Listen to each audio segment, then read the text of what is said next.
Welcome to the deep dive. Today we're jumping right into Verizon's latest earnings call, Q2 2025. That's right. We've gone through the call, the numbers, all the commentary. And we're really trying to unpack one main thing for you. Is Verizon genuinely building a path to, let's say, profitable growth, not just chasing subscriber numbers? And what does that actually mean for them going forward? It's the key question, isn't it? And you definitely got a positive vibe from the management team this time around. Yeah, how so? Well, they sounded really confident about how things are running, their strategy, and the financials were strong enough that they actually bumped up their full year guidance quite a bit. Okay, boosted guidance. That always gets attention. So let's start right there then with the results. Give us the snapshot. Financially, what did Q2 look like? Pretty solid, actually. Wireless service revenue that hit $20.9 billion. Okay. Which is up 2.2% compared to last year. But the really interesting one, I think, is adjusted EBITDA. Their core profitability metric. Exactly. It came in at a record $12.8 billion. Record. Wow. Yep, up 4.1% year over year. And this is the second quarter in a row they've actually beaten their own guided range on that. So for you listening, that points to some really effective cost control, operational efficiency kicking in, profits growing faster than revenue. Right, that leverage is key. And cash flow, how did that look? Sometimes profits don't always translate straight to cash. No, but here it did. Free cash flow was exceptionally strong, $5.2 billion just for the quarter. $5.2 billion. Yeah.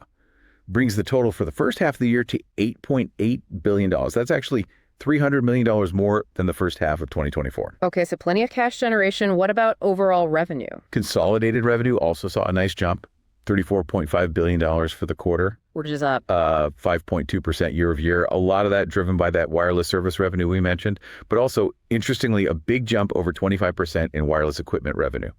More phone sales upgrades. Gotcha. And the bottom line for investors, adjusted EPS. That landed at the owl 22 cents, which is up 6.1% compared to last year. And really, that flows directly from that strong adjusted EBITDA performance we talked about. So solid financials across the board, it sounds like. Did that translate into, actual customer growth, operational momentum? It did, yeah. Management made a point of highlighting over 300,000 net additions. That's combining both their mobility and broadband platforms. Right. And it's this kind of overall strength, financial and operational, that led them to raise that full year guidance. Okay, let's talk about that raised guidance then. What exactly did they boost? So for the full year, they now expect adjusted EBITDA growth to be between 2.5% and 3.5%. Okay, upfront, do we know the previous range? They didn't specify the exact previous range on this call, but it's definitely an increase. Adjusted EPS growth is now projected at 1% to 3%. Sure. But the really eye-popping one is the free cash flow guidance. They've raised that substantially. Yeah. The new range is $19.5 billion to $20.5 billion for the full year. Wow, that's a huge jump. Where's that coming from? A really significant chunk of that increase, they said, is coming directly from the impact of recently enacted tax reform. It's providing a big sort of permanent tailwind to their cash flow. Interesting. Okay, tax reform helping the bottom line significantly. Let's dig a bit deeper now into the operational side. Wireless performance first. You mentioned net adds. Mobility phone net adds were 16,000. That sounds okay, but maybe not huge. Well, context is key, right? It's actually an improvement of 25,000 compared to Q2 last year. Huh, okay, so better than before. Exactly. And if you break it down, consumer postpaid phone lines actually saw a net loss of 51,000. Okay. But even that is way better than the 109,000 loss they had in the same quarter last year. They mentioned strong gross adds, meaning they're pulling new customers in, even if retention is still a bit challenged. And the business side? Verizon Business added 42,000 phone net adds. That was actually a bit of a decline, though, which they pinned mainly on the public sector side of things. So a bit mixed on postpaid. What about prepaid? Any movement there? Yeah, actually a definite bright spot. They added 50,000 core prepaid net additions. Okay. And this is now the fourth quarter in a row they've seen positive growth there. Management also specifically called out that the average revenue per user, the ARPU, in core prepaid climbed above $32. And why is that significant? Because, they said, it marks an inflection point. They now expect prepaid to actually contribute positively to overall wireless service revenue growth starting in the second half of this year. So it's becoming a more profitable segment for them, not just volume. Got it. That's a shift. Now, they did mention, didn't they, that customer churn on postpaid phones was still a bit high in Q2? And similar to Q1 levels? They did acknowledge that, yeah. They attributed it to a couple of things. Yeah. Some lingering effects from pricing changes they made earlier, plus just, the usual intense competition out there. Right. So what are they doing about it? You can't just let customers walk away. No, absolutely not. They outlined a few things. They launched some new customer experience initiatives late in the quarter, June 24th. They're using more AI, apparently, for personalized support. Okay. And they're really pushing this best value guarantee they have.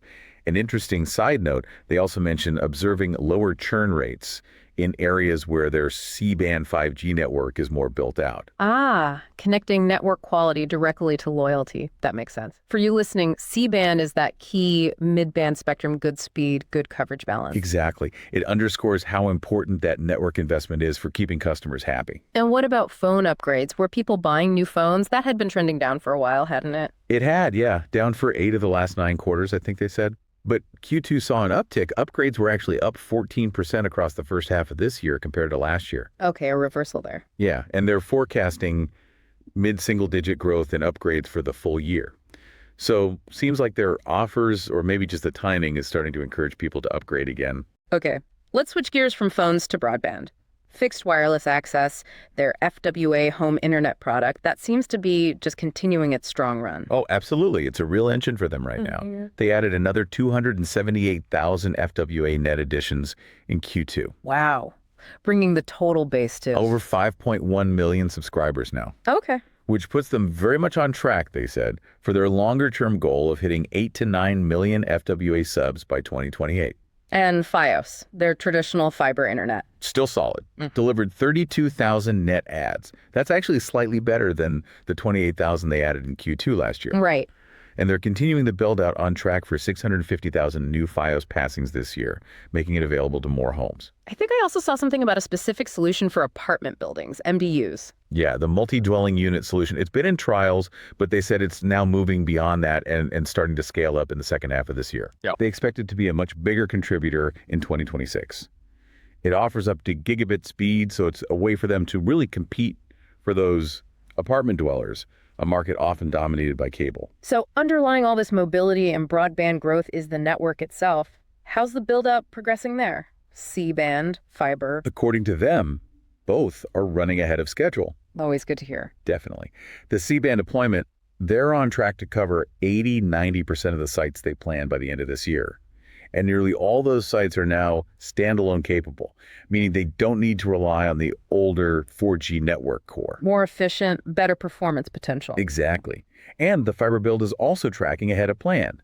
It just reinforces that network leadership claim they constantly make. And it seems like third parties are validating that claim too. We certainly highlighted that. J.D. Power, once again, recognized them for best network quality. And the Root Metrics Awards for the first half of 2025 named Verizon the nation's best, fastest, and most reliable 5G network. Can't argue with those kinds of accolades. No, it provides really strong marketing points and theoretically should help with that churn issue over time. Beyond the core consumer stuff, they also talked about some newer areas, next-gen platforms, private networks came up. Yes, a big announcement there.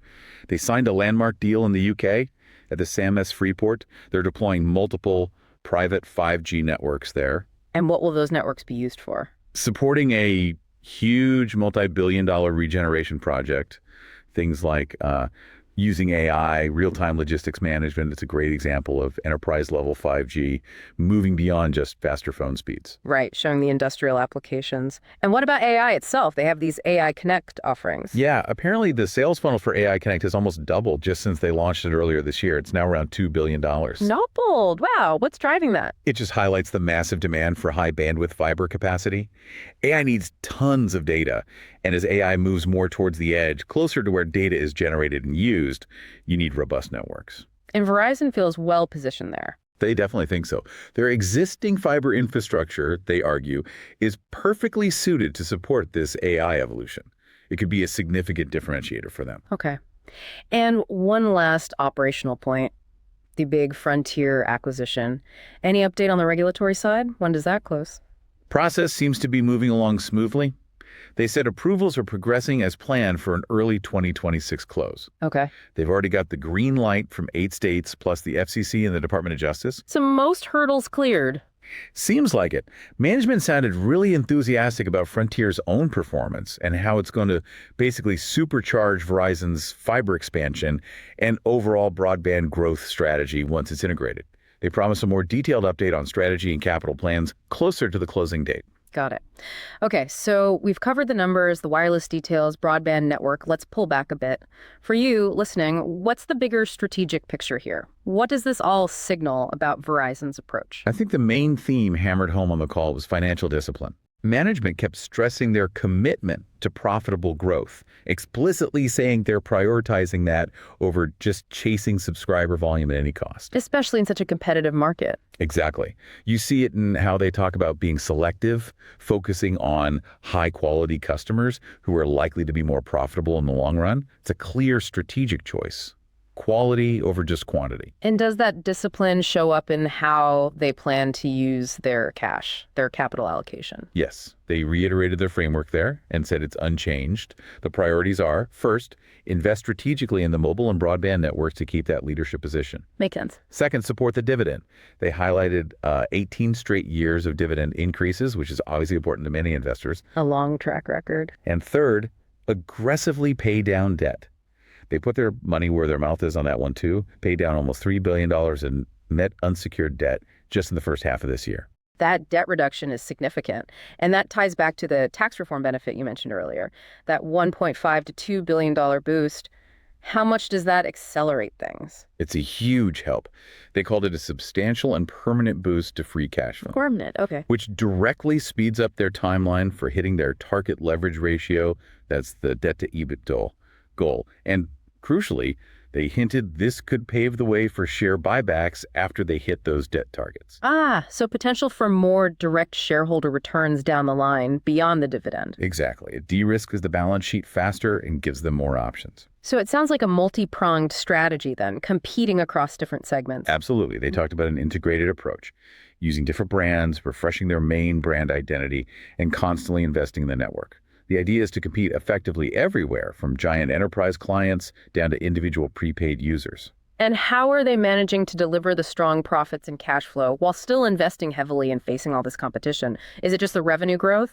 Revenue helps, but a big piece of the puzzle is cost savings, operational efficiencies. Right. They mentioned several initiatives: a voluntary separation program, reducing headcount, shutting down old copper lines, optimizing managed services contracts, consolidating IT systems, managing their real estate footprint. Lots of levers. Yeah, and it's driving real operating leverage. Headcount, for example, is down 3.7% compared to last year. That lets the revenue growth fall more effectively to the bottom line, generating that strong EBITDA and cash flow, even while things like phone upgrades pick up. Okay, that paints a pretty clear picture of the strategy and execution. Now let's shift gears to our This Is Not Financial Advice segment. Right. Time for the outrageous but plausible trade ideas. Remember, folks, these are just thought experiments, like something you might hear debated inside a hedge fund. Not recommendations. Always do your own homework. Absolutely. So what's the first idea we can chew on based on this earnings call? Okay, idea one, go long Verizon stock, ticker VZ, and basically bet on accelerated capital returns. Explain the thinking there. Well, you take that big permanent free cash flow boost from tax reform we discussed. Combine it with their proven discipline in paying down debt. Net unsecured debt is down almost $7 billion year over year, and they've already hit their initial 2.3x debt to EBITDA target. Okay. So the argument is that management's talk about potential share buybacks after hitting leverage targets should be taken more seriously, maybe more imminently than the market expects. You think the market's underestimating it? Potentially, especially once the Frontier deal closes and provides even more clarity. If capital returns start shifting meaningfully from just debt paydown towards buybacks, that could attract new investors and lead to what's called multiple expansion, the stock price rising relative to its earnings. It creates a potentially compelling value story right now. Interesting. Okay, a bet on a faster buybacks driving the stock. What's the second idea? Idea two is a pair trade. Go long Verizon, VZ, and simultaneously sort one of its more aggressive competitors, maybe like a T-Mobile, TMUS. A classic long-short strategy. What's the thesis? The pitch here is that Verizon's explicit focus on high-quality, profitable growth. Remember, quality over quantity will ultimately lead to better, more sustainable results. Think superior ARPU growth, more stable profit margins compared to rivals who might be relying more heavily on aggressive promotions or chasing lower value subscribers just for volume. So betting that Verizon's strategy pays off relative to competitors. Exactly. You combine that focus with their proven network leadership. Those JD Power and Root Metrics awards aren't just marketing fluff, plus their new customer loyalty efforts using AI and that value guarantee. The idea is this yields a higher quality subscriber base over the long term. Which drives better financials. Right, which could lead to Verizon's valuation premium widening compared to those more volume-focused competitors. It's a bet on their disciplined strategy winning out in the long run. Okay, two interesting, definitely outrageous but plausible ideas there. So just to wrap up our deep dive on Verizon's Q2 2025 call. Yeah, the core message really was one of strong financial delivery, underpinned by disciplined execution of their strategy. We saw real momentum operationally, too, both in wireless, especially prepaid, showing profit potential, and obviously in broadband, with FWA's continued strength. And they laid out a pretty clear roadmap, didn't they? It's all built on network leadership and investing in those future growth areas. Looking ahead, those opportunities seem significant. That Frontier deal adding fuel to the fiber strategy, plus scaling up things like private 5G and AI Connect. These aren't just small tweaks. They could genuinely reshape their business and the market over the next few years. And maybe a final thought for you, the listener, to consider. How might Verizon's very deliberate focus on profitable growth, combined with disciplined capital use, change the competitive game in telecoms? Especially as technologies like AI get woven deeper into the network fabric. Could that disciplined approach be their key advantage? Something to think about, for sure. And that concludes our deep dive into Verizon's Q2 2025 earnings call. And one last time, remember, none of this was financial advice. Always do your own due diligence before making any investment decisions. We hope this gave you some valuable perspective. Let us know your thoughts. Until next time.